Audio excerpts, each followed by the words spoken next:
Karim Miski d'abord, Monsieur Moussaoui ensuite. Oui, je voulais juste dire une chose pour rebondir sur ce que disait Madame la sénatrice. La première fois que le film a été diffusé, c'était juste à la fin, soi-disant, du débat sur l'identité nationale, oui.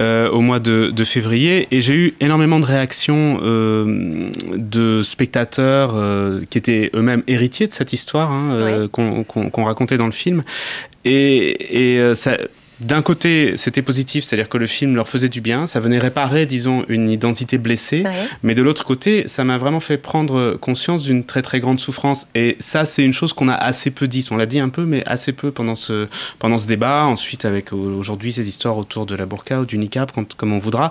C'est-à-dire qu'il y a quand même toute une partie de la société française qui se sent sans cesse, disons, attaquée, niée et... ce qui est le plus grave, par les autorités de l'État. Et ça, c'est quand même extrêmement troublant quand on est citoyen d'un pays, d'être sans cesse, jour après jour, semaine après semaine, attaqué et remis en cause, disons, dans sa légitimité à exister et à faire partie de cette nation. Mohamed Moussaoui, je vous donne la parole dans une seconde. Je voudrais quand même qu'on regarde deux extraits, parce que c'est assez frappant de les mettre ensemble. Ils ne sont pas ensemble dans votre film, mais on a décidé de les mettre côte à côte. La première extrait, c'est l'inauguration de la mosquée de Paris. Et puis le deuxième extrait, c'est une déclaration de Jean-Marie Le Pen. On les écoute et on réagit juste derrière. L'inauguration mobilise tout le gratin institutionnel français, jusqu'au président de la République, le Premier ministre, Herriot, et des gens qui, pour la plupart, étaient des radicaux, c'est-à-dire des francs-maçons, c'est-à-dire des gens qui sont plutôt hostiles à la présence religieuse dans l'espace public, et ce sont eux qui ont financé et mené à terme l'édification de la mosquée de Paris.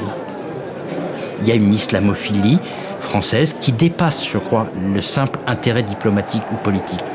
Quand Gaston Doumergue fait son discours à la mosquée de Paris, il fait l'effort pour trouver dans les formulations religieuses musulmanes les équivalents de l'égalité et de la liberté et de la dignité des individus. Et il cite d'autres textes religieux où il est question de fraternité.